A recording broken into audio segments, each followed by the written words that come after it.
So today I'm going to go over Jackson's presidency and just a few of the events that transpired after his presidency, but that were related to it.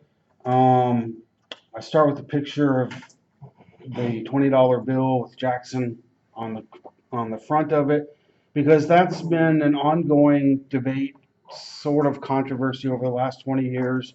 Many people have suggested replacing Jackson, taking him off the $20 bill, basically because they hate him, and putting somebody else on instead. And you've already seen one reason why he's unpopular, the slave owning, but the dueling, I don't see that mentioned as much nowadays. But you'll see some of the other reasons why people dislike him as I go over his presidency. You'll also see some reasons why people liked him originally and why he was so popular enough to be put on the $20 bill in the first place many, many years ago. And maybe you'll have a better idea whether or not you think he should be replaced as well. When they talk about replacing him, the talk is always replacing him with a woman who has never been on a dollar bill. The leading candidate seems to be Harriet Tubman, but I've also heard Rosa Parks, Eleanor Roosevelt, Wilma Mankiller, who was a Cherokee president, and a few others. Okay, so Jackson ran for president in 1824, and it was one of the more unusual and controversial presidential elections in our history. What happened was 4 people ran, and they divided up. Each of them won at least one state, so they divided up the electoral college between them. Jackson got most of the votes, not most, let me rephrase that, more popular votes and more electoral college votes than anyone else, but did not get a majority. Not a majority of the popular votes, not a majority of the electoral college votes. According to the Constitution, when someone does not get a majority, when no one gets a majority, the House of Representatives decides the outcome of the election. I kind of mentioned that before with Aaron Burr and Thomas Jefferson and their tie. No one got a majority because they tied. Well, in this case, no one got even half because it was divided up among 4 people. So the House of Representatives is going to decide who wins, and the Constitution says they can pick either of the first 3 highest vote getters. So Jackson got more electoral college votes than anyone else, so he was in the running. John Quincy Adams got the second most, so he was in the running. A guy named William Harris Crawford from Georgia got the third most. Henry Clay, who is pictured here, the third from the left, came in 4th place, so the Constitution ruled him out. The House can't pick him. They have to pick Jackson, Adams, or Crawford. So, but to make things trickier, the most powerful person in the House of Representatives, the guy who basically controlled the House of Representatives, was Henry Clay. So he came in 4th place, and essentially he decides who's going to be the next president of the 3 guys who came in ahead of him. Well, for policy reasons and personal reasons, he disliked Andrew Jackson extremely. He thought Jackson was totally unqualified to be president, and he thought Jackson's policies were awful. And I'll get to that in a little bit. They oppose each other on almost everything. Almost. He thought John Quincy Adams was most like him in terms of his policy preferences. And John Quincy Adams was also better suited for the presidency in his view, because Adams was calm, intelligent. He was very intelligent. He was, fluent in many languages and all that sort of thing. And Jackson, Clay thought all he had to his credit was he liked to kill people. And that wasn't enough qualification to be a good president. So Henry Clay picked John Quincy Adams. The House of Representatives made him president, even though he had come in 2nd place behind Jackson. This made Jackson's supporters furious. They felt like the will of the people had been robbed, even though Jackson didn't get a majority. They thought that the House should have respected the fact that he got more electoral votes than anyone else. And then to make matters worse, after he became president, John Quincy Adams named Henry Clay Secretary of State. Jackson supporters alleged that there had been a corrupt bargain, that basically the two had colluded, made a deal with each other. Clay had said, I'll make you president if you make me Secretary of State. Now, the evidence is that they didn't make a shady deal. Clay just genuinely liked Adams better. But Jackson's supporters thought that they had made a corrupt bargain. So this is the outcome of the vote that I was talking about, just so you can see it on the map. You have Jackson in the... Now, what happened was that Jackson supporters almost immediately began campaigning for 1828. They turned their disappointment and their anger over the outcome of 1824 into really one of the first organized political campaigns. One of the first modern-looking political campaigns with rallies and barbecues and signs and stuff like advertisements. It was a real people's campaign. Another thing that came out of this is, remember, the old Federalist Party had disappeared. And in 1824, there were no political parties. People just ran on their regional identities. But new parties formed over the people who supported Jackson, who now called themselves Democrats, and the people who supported Henry Clay and John Quincy Adams and others. And they called themselves the National Republicans, and by the 1830s they were being called the Whigs, and they were calling themselves the Whigs. So Democrats versus National Republicans, or Democrats versus Whigs. But the Jacksonian Democrats are the ancestors of the modern Democrats of today. You can see in this chart, these are some of the issues they disagreed over. The Democrats tended to oppose tariffs. The Whigs favored them. The Democrats opposed federal support for internal improvements, which is what was called the American system. The Whigs favored the American system. I'll show you more about that in a minute. The Democrats opposed the Bank of the United States, favored Indian removal, and favored state rights. The Whigs had the opposite views on all of those, and I'll go into more detail about each one. So in the presidential election of 1828, John Quincy Adams is defeated in the rematch with Andrew Jackson. Andrew Jackson wins a fairly lopsided victory. He gets all the southern states and even New York, an old Federalist state, and all the Midwestern states as well. Let's see. Now, Jackson and this election and these elections of the late 1820s and early 1830s are, like I said, they represented a new kind of step or a new age in American politics. In the old days, everything had been handled by the elites in Congress and the political parties. The Federalists had picked who they wanted to run. The Democrats had picked who they wanted to run.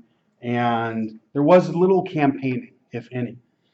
But with Jackson, his supporters campaigned for him. They called him Old Hickory, which was a nickname suggesting his toughness. He was as tough as a piece of old hickory wood. They extolled his image as a military hero and a frontiersman. They held parades and barbecues and picnics.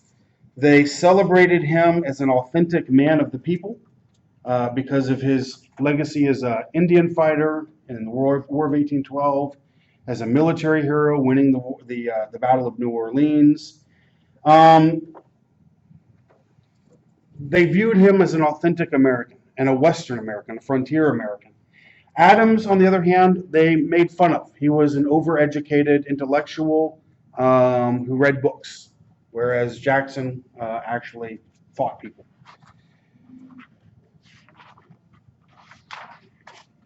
During this time, the word democracy became a generally accepted term to describe American government. In the old days of Washington and Adams and Jefferson, democracy had almost had a bad connotation. When they said democracy, they thought of mob rule and chaos and riots. And now, in Jackson's age, they thought of it as a good thing and what they wanted the American system to strive for. They attacked any signs of old social ranks and aristocracies, and they celebrated self-made men like Jackson himself, who started off basically an orphan and had risen to become a general and a politician. There were changes in the voting laws that were very important and made America more democratic during the 1820s and 1830s as well.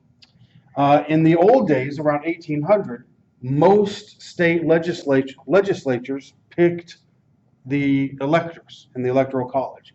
So when Virginia got together in the old days and said, we're voting for Jefferson, it was basically the state legislature that decided that. It was not people going to the polls.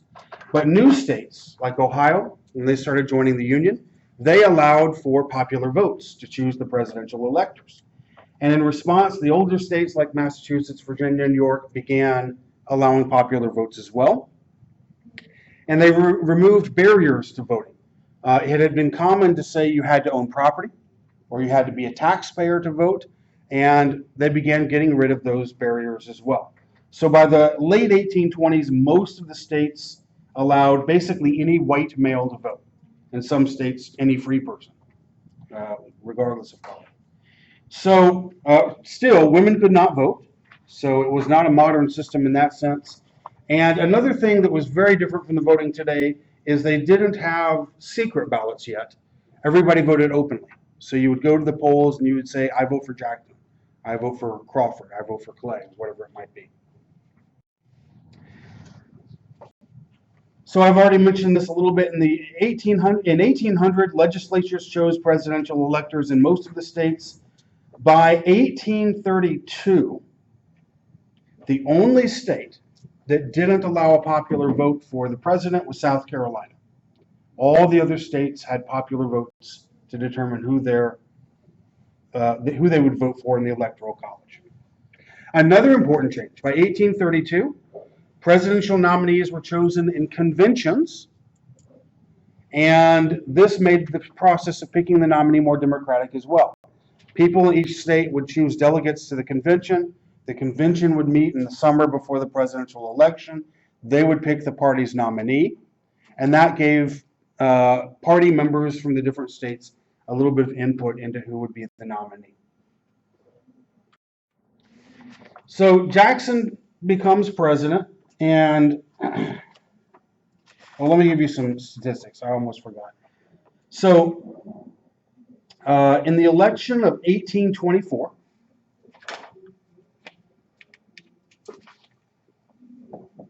we think about 27% of adult white males in the United States voted. So about 1 out of 4 adult white males voted. Black males, hardly any. A few in the northern states perhaps, but very, very few. Women, of course, not at all. In 1828, though, that number was 58%. So over double. And this is the one that Jackson won in a landslide, or close to a landslide. And in 1840, this is after Jackson has already left office, but these changes are still underway. 80% of the people, of the eligible adult white males, voted in that election. So participation was increasing dramatically. And we often use the phrase Jacksonian democracy to describe these changes because he kind of personified those changes to his supporters. So Jackson, his presidency lasts from 1829 to 1837.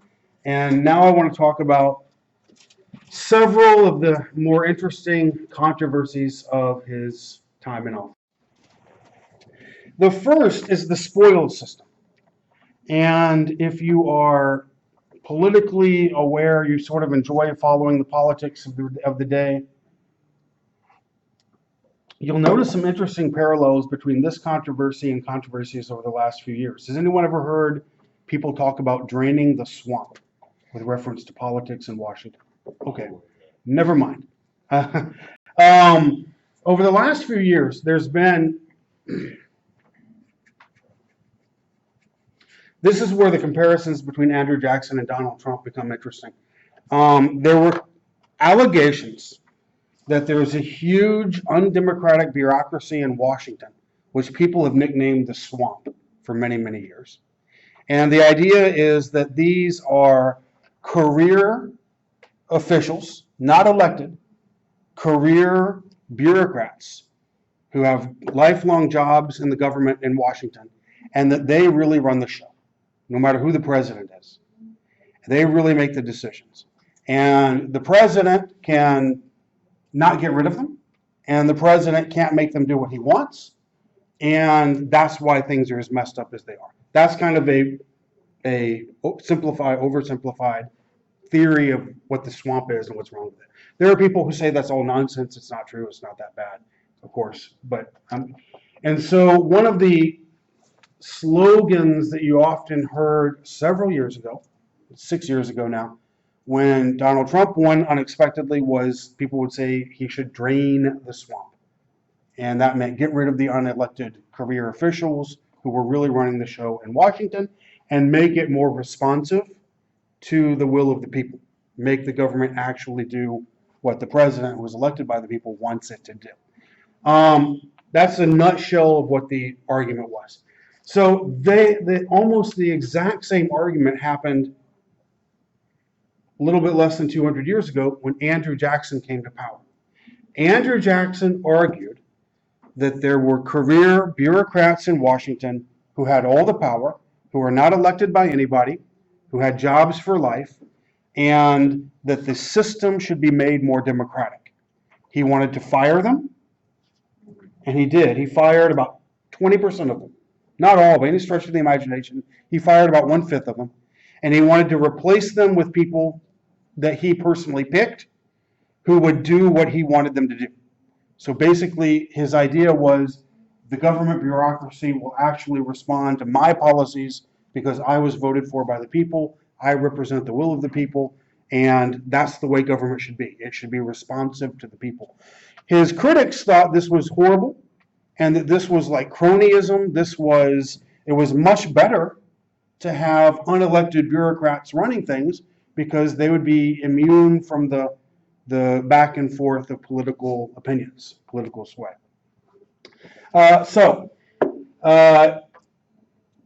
Jackson won. Jackson let go about 20% of the federal office holders. He replaced them with his own people. He argued, like I said, federal offices belong to the people, not to the bureaucracy. He said there was a permanent class of office holders who were forming an aristocracy, and he wanted to get rid of that. And he also said you don't need people to do these jobs for 30 or 40 years. He said the duties of public office are so plain and simple that men of intelligence may readily qualify themselves for their performance. In other words, he could pick somebody to do the job, and the person could quickly learn what to do and would do it just fine. We called this either patronage, because what it grew into, Jackson set the example, and then over the next several decades, presidents followed his example. They would come into office, they would get rid of a fifth or a quarter of the people who worked in Washington, and they would appoint their own people. And this was patronage. They would appoint people who were in their party, who had donated to their campaigns, who had campaigned on their behalf. And the argument in favor of it was they're going to carry out the president's policies the way the president wants. So that's democracy. The argument against was that these people often got jobs basically through bribes. Right? They would give money to the president's campaign, and they would get a job and payment for it afterwards. And it became nicknamed the spoils system because a guy named William Marcy said, "To the victors belong the spoils," meaning we won the election, the jobs should belong to us, to our political party. Another controversy, and here we get into one of the main reasons, if not the main reason, why some people think that Jackson's face should be taken off the $20 bill.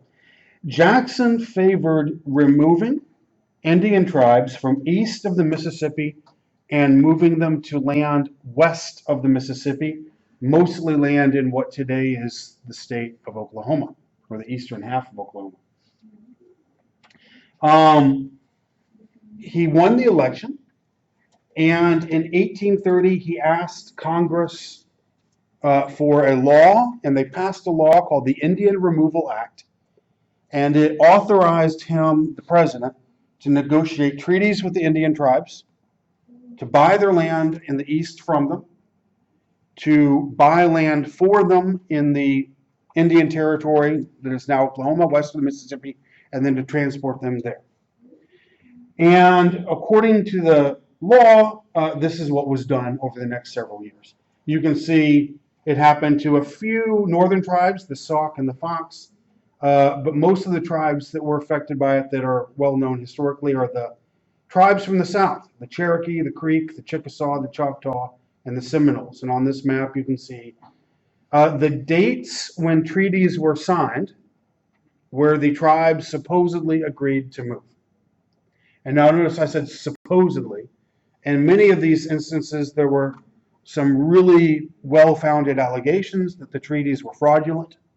What they would often do is a government official would go into the Choctaw land and find some Choctaw, any Choctaw who was willing to sign a piece of paper that said, we sell the land, we move. And then they would hold up the treaty and said, here, you agreed. And the rest of the Choctaw would say, that person doesn't speak for us. That's not a treaty with us. That's just some random guy. But the government would treat the treaties as if they were official, as if they were legitimate, and hold the Indians to account for them. It would be as if somebody came up to you and said, I'll give you $10,000 if you promise to sell Texas. All you have to do is sign here. You can say, sure, why not? Sign here, you get your $10,000, but you don't have any authority to sell Texas. But the government treated them as if they did. Here you have another map without the dates. So between 1830 and 1838, all five of those tribes that I mentioned, Cherokee, Creek, Chickasaw, Seminole, and Choctaw, were moved. The Choctaw around 1830, the Creek by 1836, Chickasaw were moved by 1837. The Cherokee were moved in 1838. This is probably the most famous of them because we call this one the Trail of Tears. They were rounded up in 1838 and marched west to what is now Oklahoma, and something like a fourth of the people died on the march, 4,000 out of about 16,000 people. In the Florida territory, the Seminoles, some of them left, many of them stayed and fought back. They hid in the Everglades and they fought for many years until there were only a few hundred of them left, and at some point the government just gave up and decided it wasn't worth continuing to fight with them and left them there, and some of their descendants are there today.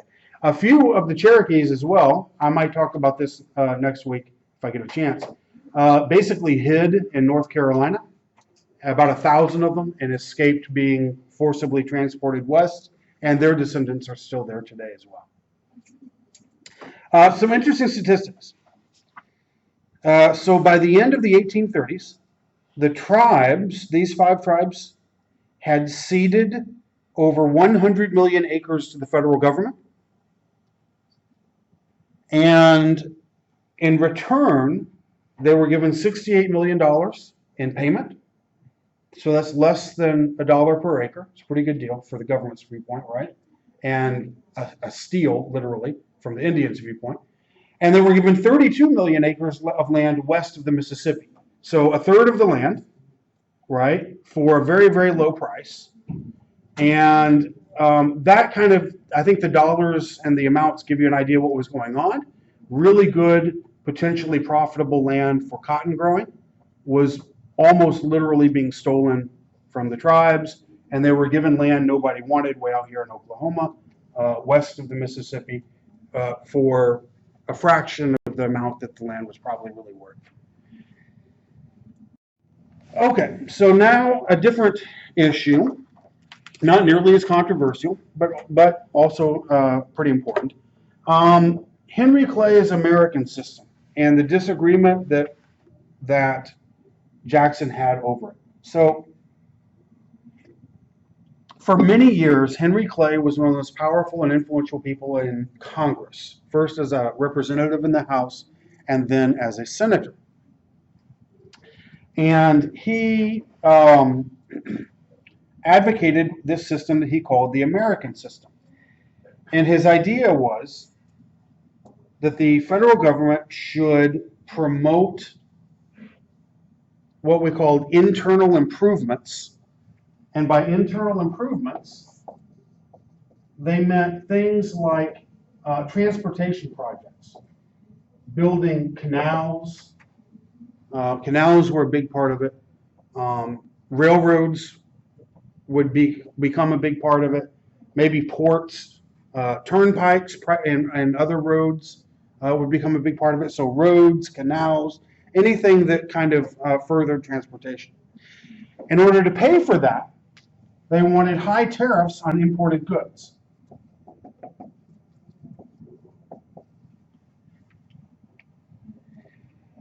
And they also wanted to subsidize, well, let's just leave it at that. That's good enough. Now, Jackson and the Democrats opposed all this. They thought this was a bad idea.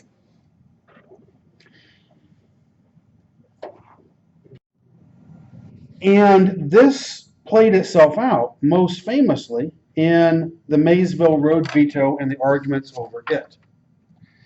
And this is a perfect example to see how Jackson felt and why he felt this way. So in 1830, Congress passed the Maysville Road Bill. It authorized a $150,000 government purchase of stock in a company, the Maysville, Washington, Paris, and Lexington Turnpike Company in Kentucky. And this company would build 60 miles of road from Maysville on the Ohio River to Lexington, Kentucky. So just get the basic idea. The national government is going to buy stock in a private company that's going to build a railroad. I mean, not a railroad, excuse me, a road, a turnpike. And the road is going to be completely within the borders of the state of Kentucky. The American system called for this, and Jackson opposed it. First, Jackson opposed it on the grounds that it was unconstitutional. He said, because the road is entirely within the borders of Kentucky, it's a state road. And so if Kentucky wants that road there, Kentucky should build it. But the national government should not be building local roads within state boundaries. If it was an international road, if it was a road that literally crossed state boundaries, maybe it's a business for the national government to pursue, but not local roads. Clay and his group answered with, well, we want to combine it with roads in other states. So there will be the road in Kentucky, but then later on there will be a road in Ohio, there will be a road in Tennessee, and maybe we can even vote for them all at once. Jackson's supporters responded, well, that's going to lead to wastefulness, corruption. People are going to build roads where they aren't necessary just because they want to get some of that federal money going towards their state. Let each state build the roads it thinks it needs, but let the national government stay out of it. So Jackson vetoed the Maysville Road. Another controversy, and even more important, much more important, was over the tariff issue and the nullification crisis. So remember, according to Clay's American system, one part of it was having high tariffs on imported goods. The southern states hated these tariffs because they relied on imports. They did not have any manufacturing in their states, at least very, very little. And there were protests over these tariffs. And then in 1828, Congress passed what South Carolina nicknamed, and other states, I guess, that didn't like it, the Tariff of Abomination. So it was the highest tariff in the United States up to that point. And they argued, John C. Calhoun, pictured here, argued that this tariff was unconstitutional, bad policy, etc., etc. And he even went so far as to suggest that states had the right to secede from the Union over this issue. And he also suggested a theory of nullification. He said that if a state wanted to, it could appoint something like a convention, almost like a constitutional convention. It could elect delegates to a convention, and those delegates could vote to nullify an unconstitutional national law like the tariff. So think about this for a second. He's saying South Carolina can declare a congressional act unconstitutional and nullify it if it wants to. This doctrine created a national crisis. There was a famous debate over it in the Senate. It was called the Webster-Hayne debate. Senator Robert Hayne of South Carolina presented Calhoun's argument. Senator Daniel Webster responded. So Hayne's argument, the national government is a compact between the states, and the states can nullify unconstitutional laws if they want to. Webster disagreed. He said, first, the Constitution and the federal government were created by the people, not the states.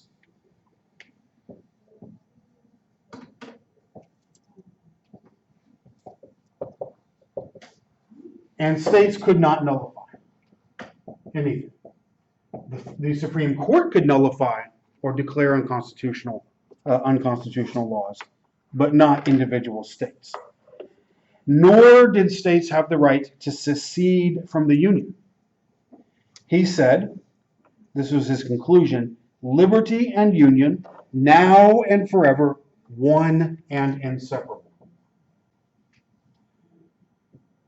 If you follow the career of Abraham Lincoln, he, throughout his career, all the way up to the Civil War, the debates during the Civil War, Lincoln adopted Webster's view 100%.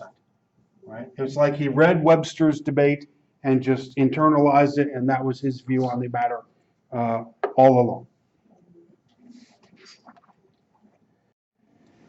Now, I said that John C. Calhoun had come up with this theory of nullification. Well, Calhoun was Andrew Jackson's vice president. And for a while, people weren't sure what Jackson was going to say about all this. And every year, the Democrats had a big dinner, the Jefferson Day dinner, where they would celebrate the memory of Thomas Jefferson. At this dinner, Jackson stood up and he proposed a toast. He said, "Our federal union, it must be preserved." And what everybody understood immediately was he was coming out against Calhoun. He was coming out against secession, against nullification. He thought nullification was basically treason, and the idea would destroy the country. Calhoun stood up after him and said, "The Union, next to our liberty, most dear." So I love the country, but I love my state and my freedom even more. Now, there were attempts to compromise. An 1832 bill lowered tariffs a little bit, but South Carolina wasn't happy with that. So South Carolina had a special convention, and they voted to nullify the 1828 tariff and the 1832 tariff. They forbid the collection of customs duties within the state, so they said it'll be illegal to collect this tariff in South Carolina. And they threatened to secede if the federal government tried to collect the tariff in South Carolina. President Jackson ordered a warship to the Charleston Harbor and strengthened federal forts. Basically, he was preparing for war. Jackson also asked Congress to pass a force bill. Now, a force bill was an authorization to use military force. So basically, he was asking Congress for a declaration of war. Congress responded in 1833 with a force bill. So they authorized Jackson to use force in South Carolina. They also passed a compromise tariff, which lowered the tariffs dramatically, gradually over a period of years. And Jackson signed both bills. And this gave South Carolina a way to back down. They rescinded their nullification ordinance. They canceled it, basically. And they also nullified the force bill. And by doing so, which was just an empty gesture, they were asserting their right to nullify laws if they wanted to. So the controversy ended, the crisis ended, with the compromise tariff and with South Carolina rescinding or canceling its nullification of the tariff.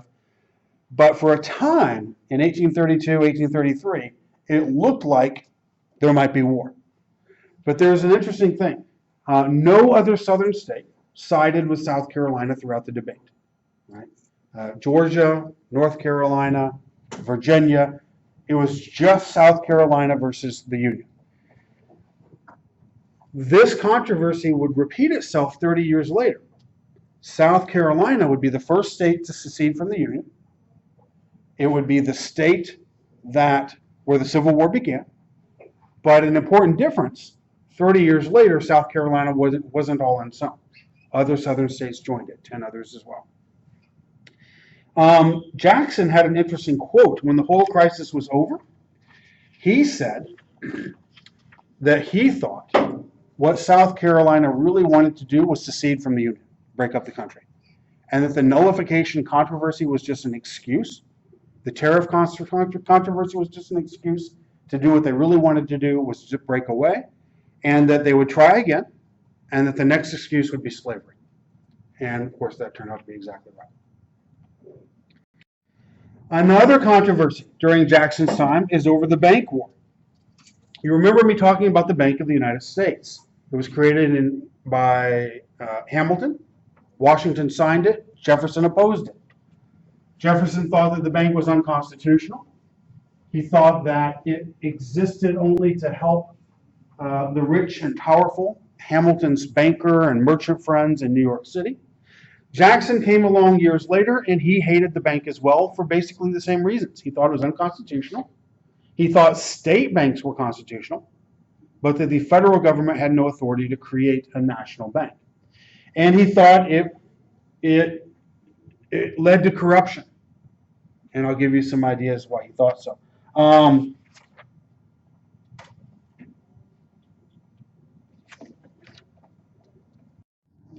So one of the reasons that some people didn't like the bank was it had the power to control smaller banks, state banks, and it prevented them from issuing large quantities of banknotes or paper money. And some people in the states wanted paper money, and so they resented the bank inhibiting that.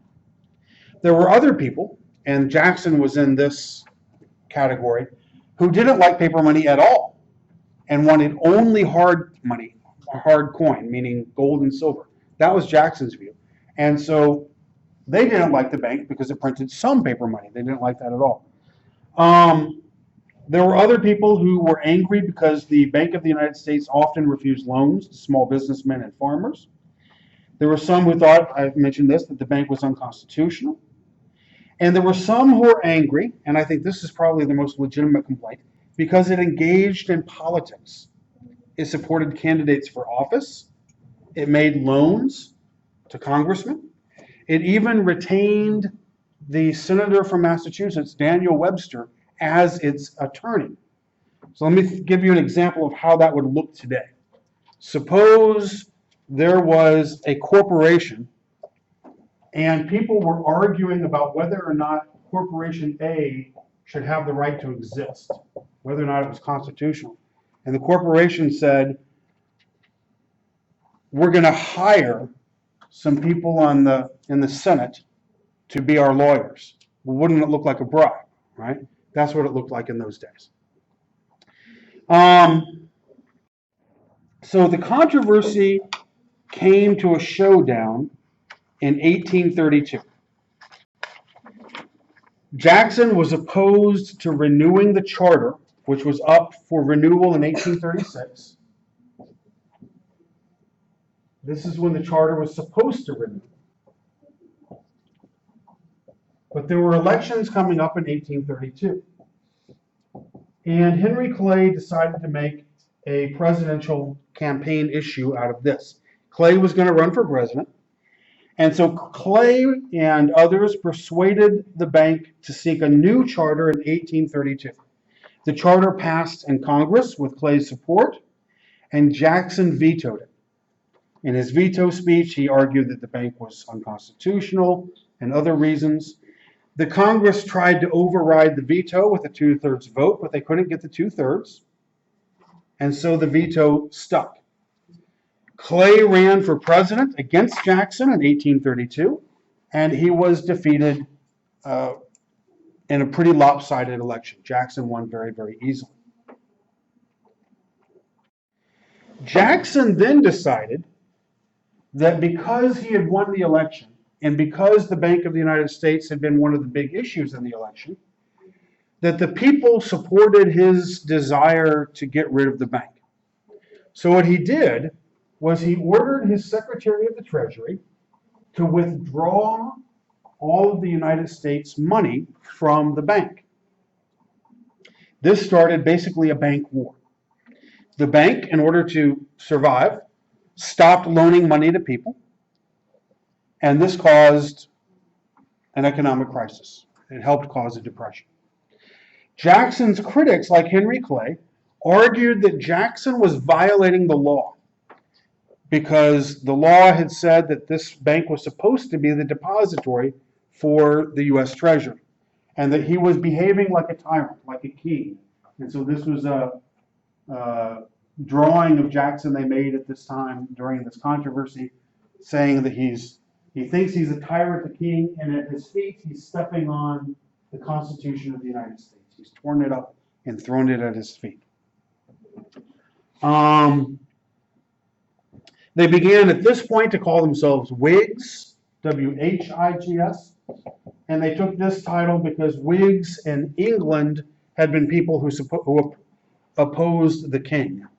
And so they called themselves Whigs to suggest they were opposing King Andrew and his tyrannical policies.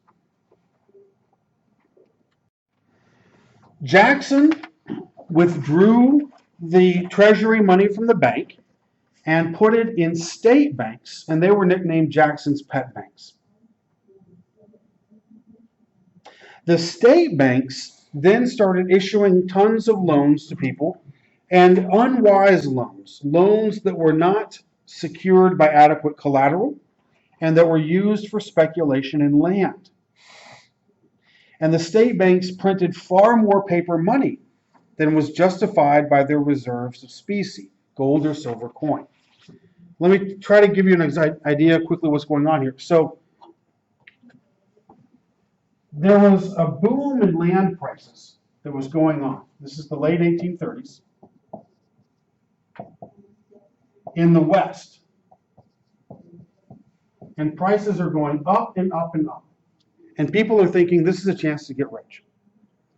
And Jackson has put money in the state banks. And so the state banks give loans to people who were called in those days speculators. And this was a negative word for people that we would just call investors today. These speculators would take the loans and they would buy land and they would wait for the price to go up and then they would sell the land for a profit.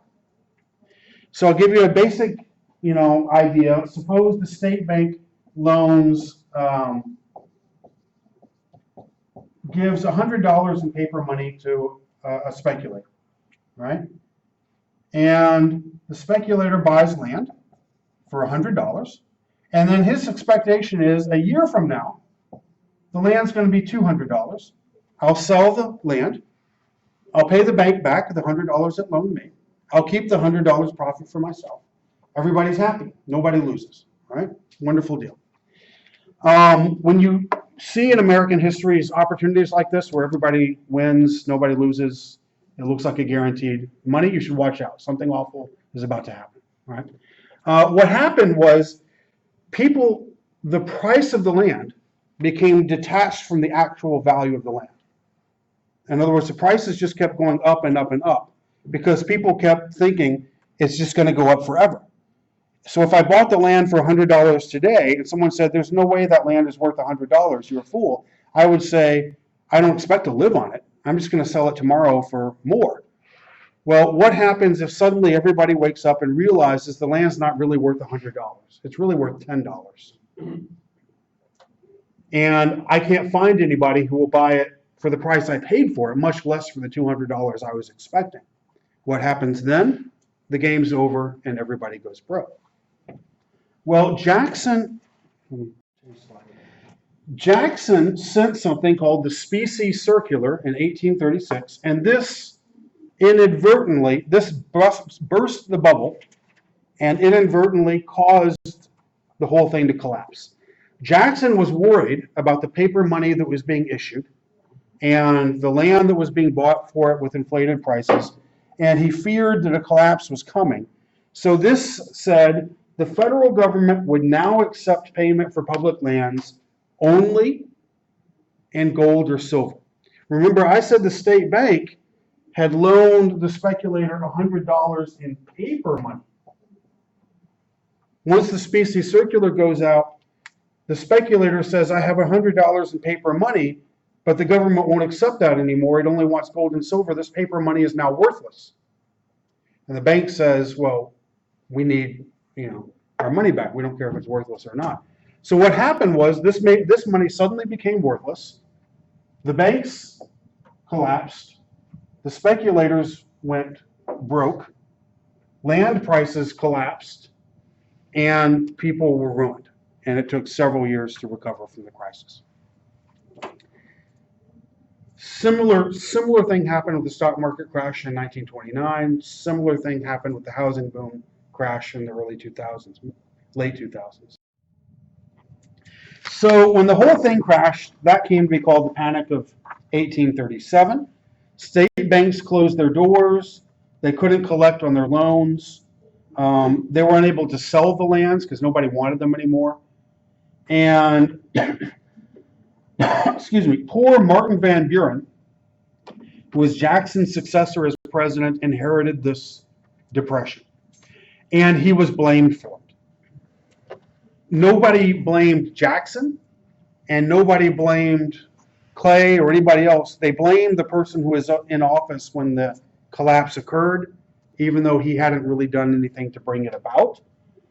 And he ended up having a one-term miserable presidency, and he lost his attempt at re-election in 1840. And it wasn't until the mid-1840s, perhaps, that the Depression was really over and the country recovered from all of this.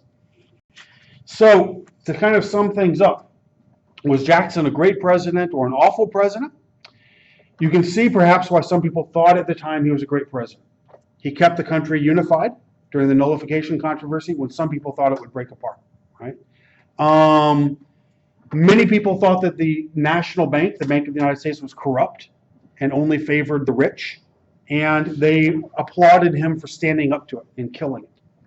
Many people thought that he was crazy, that the national bank kept the economy solid and stable, and that by killing it, he created a depression, the Panic of 1837. And probably most controversial of all, the Indian removal.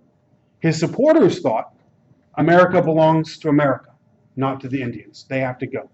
To give you an analogy, they were kind of like the illegal immigrants of the day, even though they were here first. But that was a question people like to ignore. But obviously, even during his lifetime, there were people who thought that it was unfair and that the Indians should have been allowed to stay. So that's where kind of all the controversy comes from. And that's what we'll stop for today. So I'll see you Monday.